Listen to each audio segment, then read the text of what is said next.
En CNN Studio tratamos de buscar eso que a veces no está a la vista, y esto tiene que ver con los hacedores, como los emprendedores, los innovadores, cómo hacen esta magia de generar oportunidades.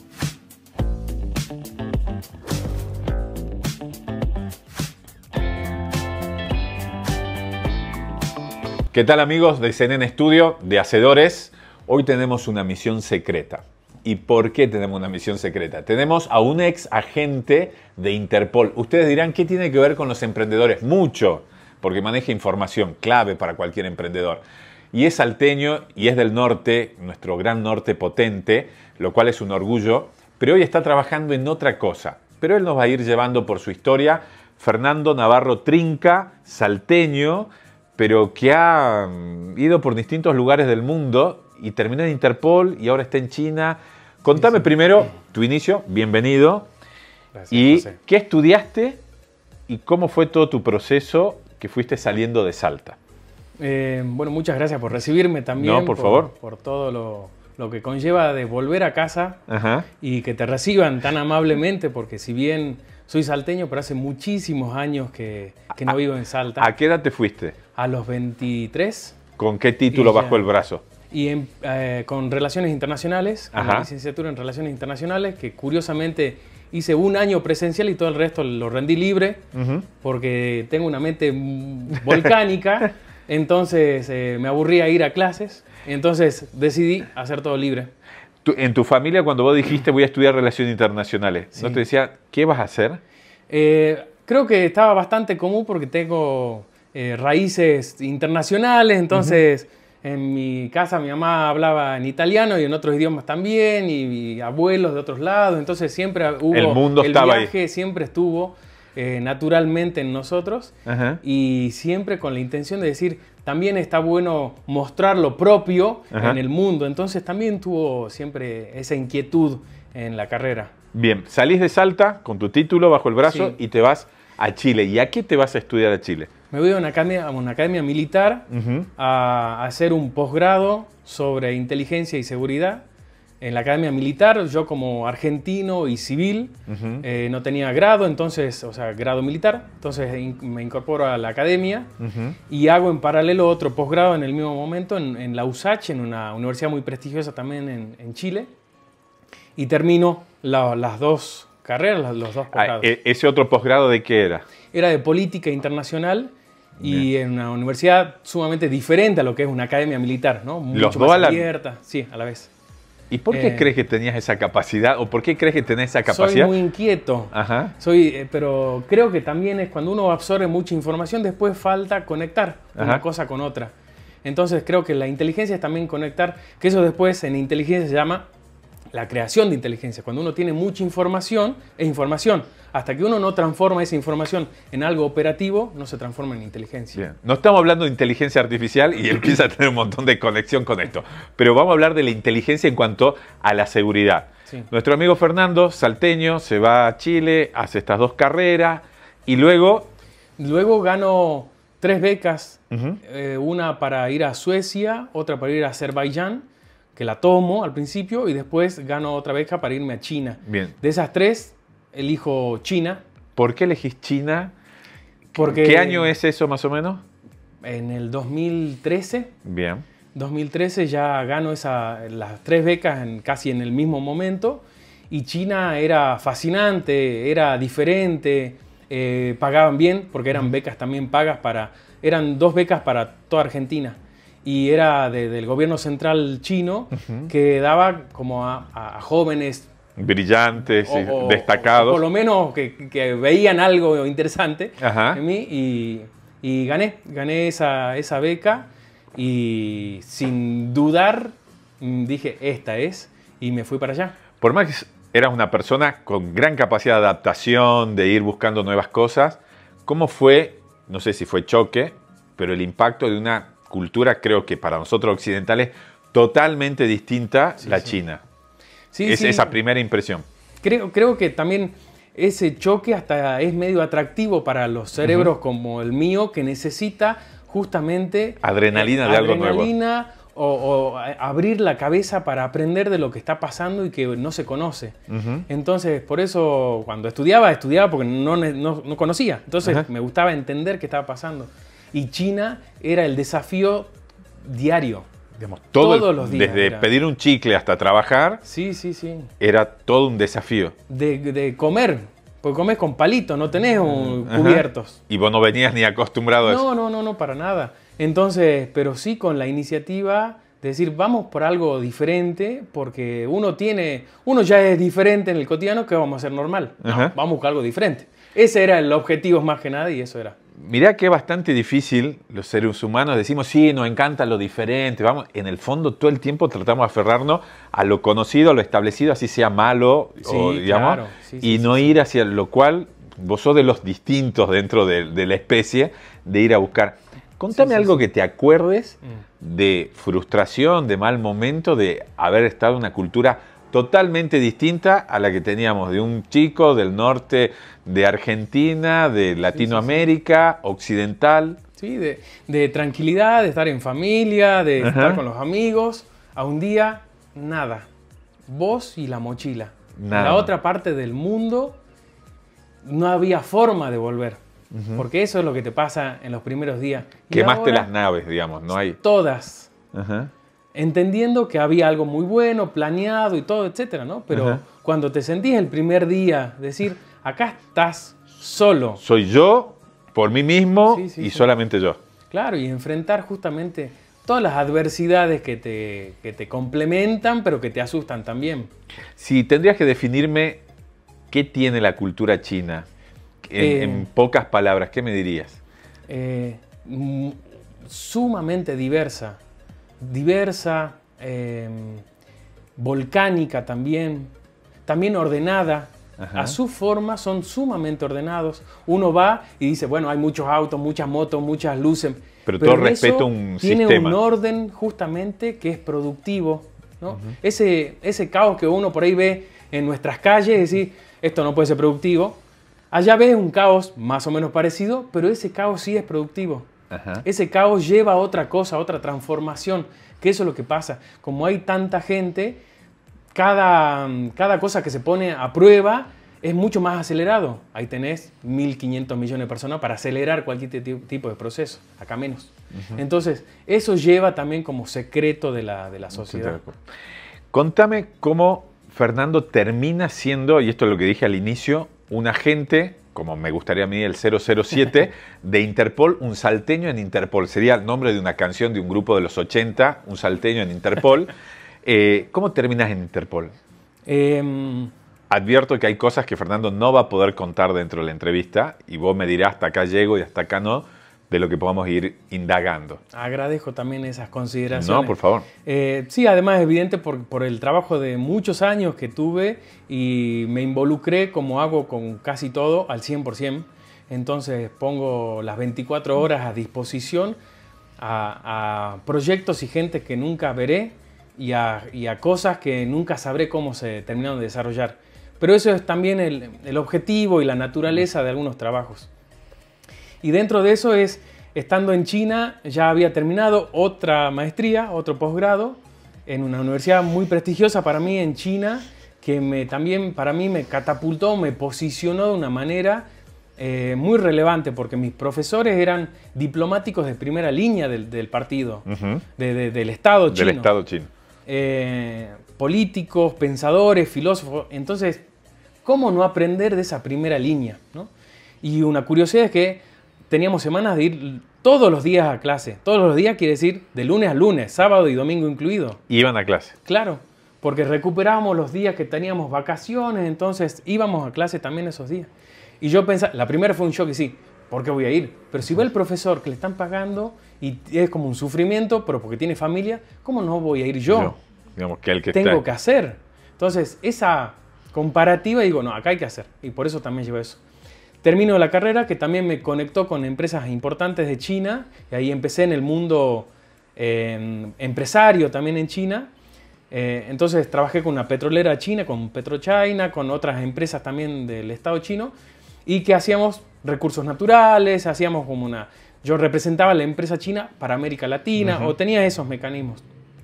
Y dentro de eso siempre trabajé académicamente la conexión de América Latina y Asia de la seguridad, ¿no? Claro, porque habías tenido esa formación en Chile. Correcto. Entonces esas herramientas de seguridad me llevó a decir, existen estos organismos internacionales. Aplico Interpol y vieron que había un argentino que estaba en China que tenía 3 posgrados sobre seguridad o sobre cosas muy relacionadas a eso y que estaba viviendo y que tenía facilidad para los idiomas. Entonces, ¿y hasta esto cuántos idiomas manejas? Y ahora te diría que entre 4 y 5 estamos bien. Para 4 y 5. No, por lo menos para sobrevivir en uno u otro lado tengo. Y en ese entonces apliqué, había un concurso internacional que no se abre mucho y apliqué, había un concurso internacional para ese organismo internacional y apliqué y fui pasando los pasos necesarios para ingresar hasta que me dijeron, bienvenido, vas a ser funcionario de la Secretaría Funcionario Civil Internacional, que son las personas que tienen inmunidad diplomática para justamente ejercer la función. Entonces no representaba a mi país, solo representaba a Interpol. Te pregunté fuera de cámara y lo pregunto acá, digamos, has participado en un montón de misiones, siempre buscando la paz y la seguridad del mundo, ¿y en algún momento tu vida corrió riesgo? Creo que uno va normalizando ciertos riesgos por la actividad misma que se tiene.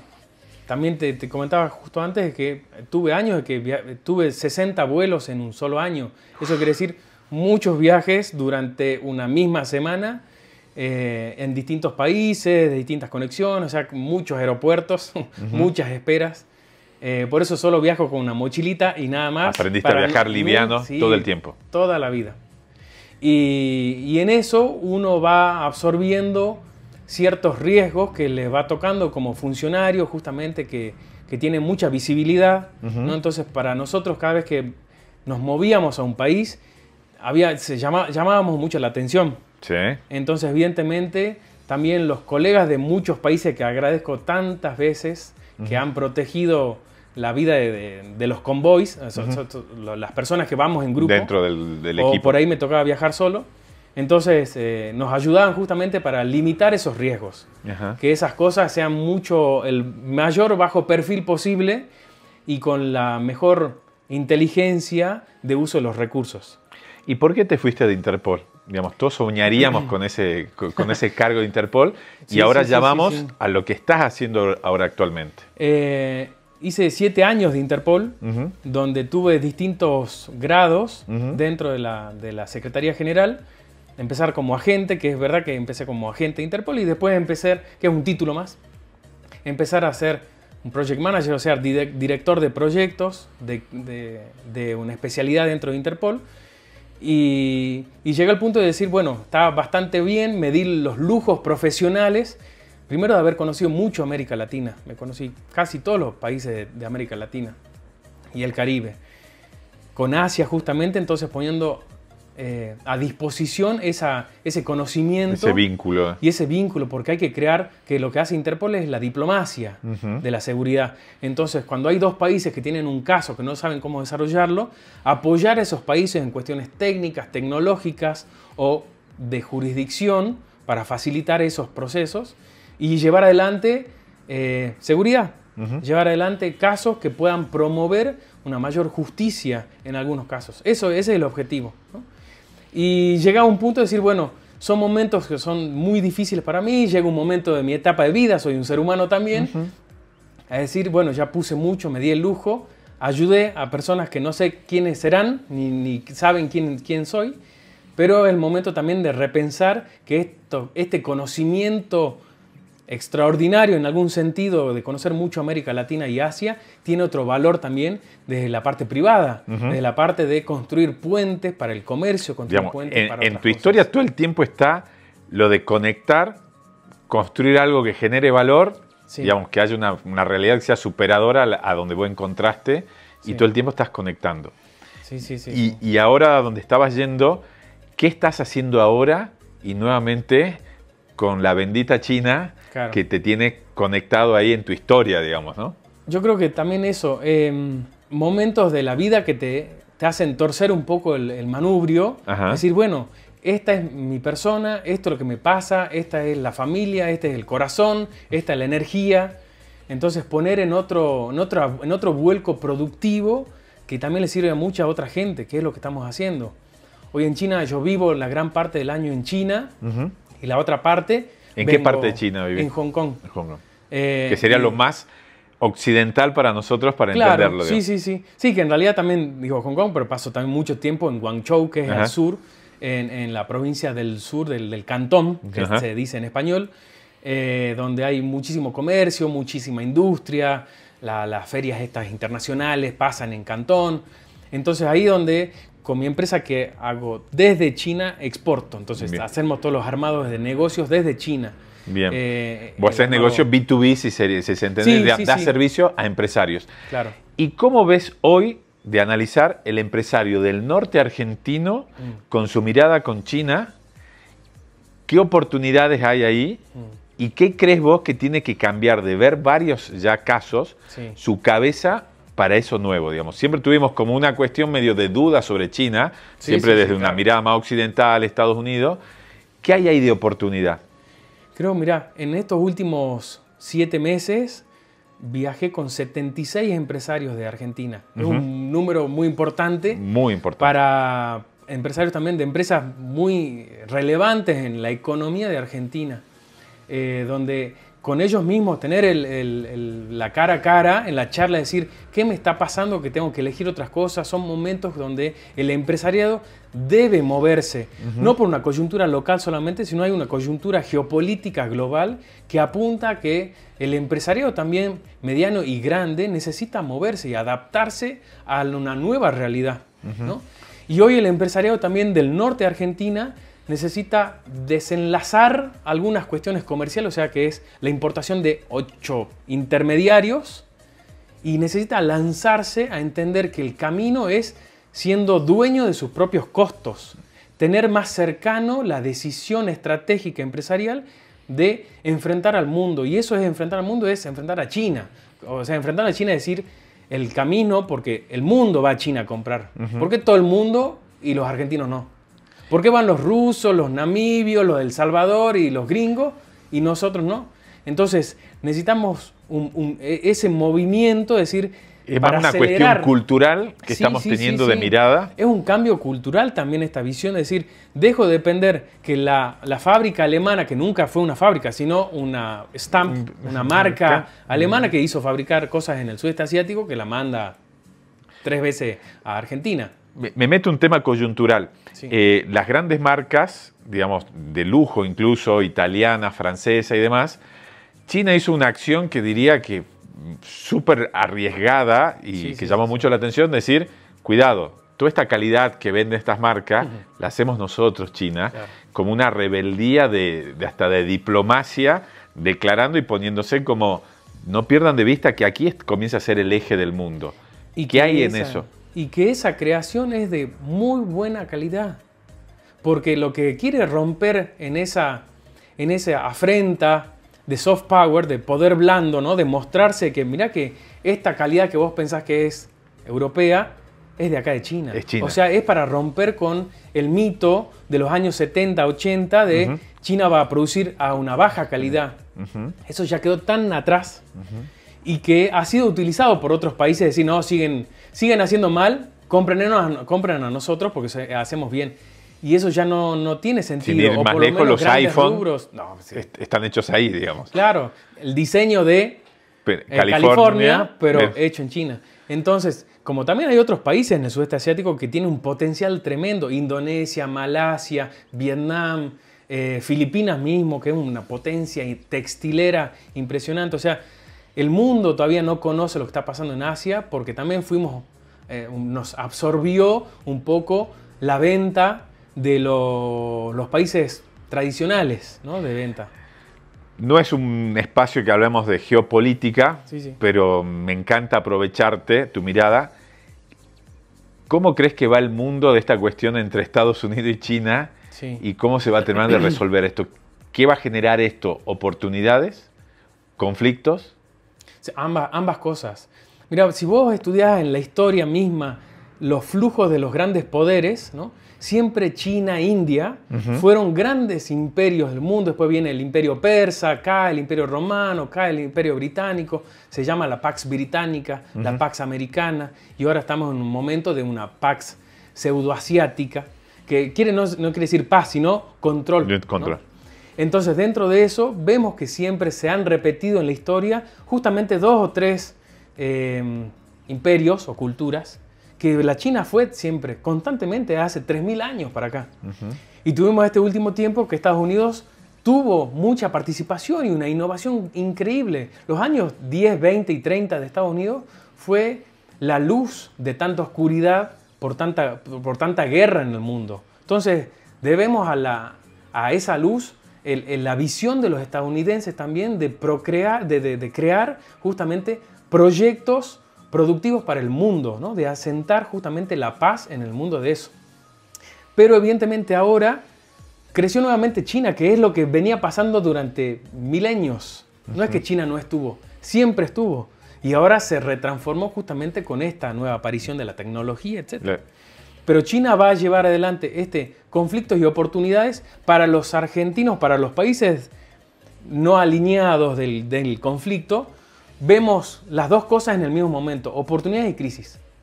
Crisis cuando estábamos exportando limones, dejamos de exportar limones, tenemos que exportar limones de otro lado. Dejamos de importar maquinaria de un lado, tenemos que importar de otro lado. O sea, tenemos las dos cosas justamente en el mismo momento. Y ahí está el análisis geopolítico, que es, para hablar de negocios internacionales tenés que saber sobre geopolítica.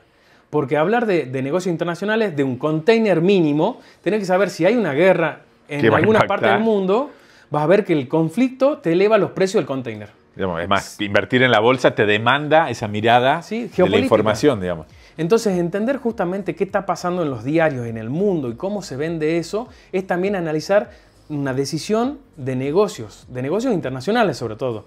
Pero para los que están en las importaciones, exportaciones, si uno no tiene el olfato, las herramientas justamente para eso, pierde mucho del grip, del movimiento para readaptarse, para hacer esos mecanismos. Voy a esas herramientas. ¿Qué le dirías a los empresarios, emprendedores del norte argentino que tienen que mirar a China?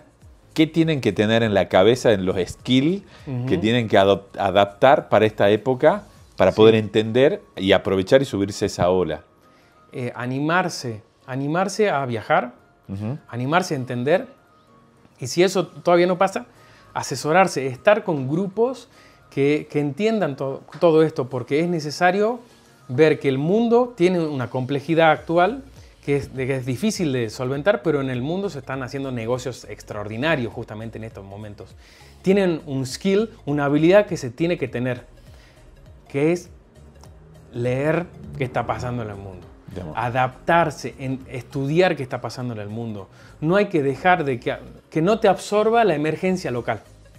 Que no te absorba qué dijo el municipio, no sé qué, porque el impuesto, la tasa. Ok, listo, pero no te dediques todo eso a la emergencia local, porque tenés que abrir la cabeza a lo que está pasando en el mundo. Porque ahí es donde uno puede traer innovación 2 años antes de lo que te puede llegar, porque viene la innovación, y acomodar también tu estructura de negocio para lo que está pasando en el mundo también. Entonces, si hay una crisis de energía, que es lo que está pasando en el mundo, hay una transformación de incorporación de nuevas tecnologías para la energía, y yo pensaría en algo de eso, sin dejar de lado lo tradicional, pero estás entendiendo que hay una transformación de eso. Justamente para que, si tu negocio es vender algo de energía, baterías, fíjate que se está cambiando. El modelo también está cambiando y está transformándose en otras cosas. O sea, no dejar que lo local te absorba, sino empezar a ver qué está pasando en el mundo. En el mundo, y hablo del mundo como la geopolítica dura. La región es la primera geopolítica dura, ¿no? Para nosotros es Brasil, ¿qué está pasando en Brasil? Para generar justamente eso. Por el mercado dura, que significa Brasil. Brasil, porque además es la potencia que tenemos en el lugar. Si nos pasa algo, le pasa a Brasil, y si a Brasil le pasa, nos pasa a nosotros, en geopolítica. Y después, evidentemente, los dos grandes focos que están transformando el resto del comercio internacional, que es Estados Unidos y China, ¿no? Entender qué está pasando en eso. enfocado más al conflicto y a lo que está produciendo China. Si vamos mañana mismo a Cantón y vas a ver qué se está vendiendo en la calle, eso va a venir dentro de un año acá. Porque hay tanta sobreproducción, o por la producción misma de ahí, que cualquier cosa que me digas va a llegar, va a decantar. Acá van a terminar, todos los feriantes que están vendiendo allá, eso ya se empezó a fabricar hace 2 años allá. Entonces, ¿la innovación cuál es? Acortar esos 2 años. Y adelantarse. Y adelantar. Como tiene que ser todo emprendedor. Fernando, te llevo a muchos años atrás. ¿Qué te gustaba jugar cuando eras chico? Mirá, y cómo se atañe a mi otro trabajo, a las escondidas. Wow. A las escondidas. Sí, sí, sí. Leías el contexto, sabías cuál era la estrategia. Y me adaptaba. Me adaptaba. Sí, sí. Es un orgullo para nosotros tener un salteño como vos, alguien del norte argentino con ese potencial. Gracias, muchas gracias, muchas Fernando. gracias.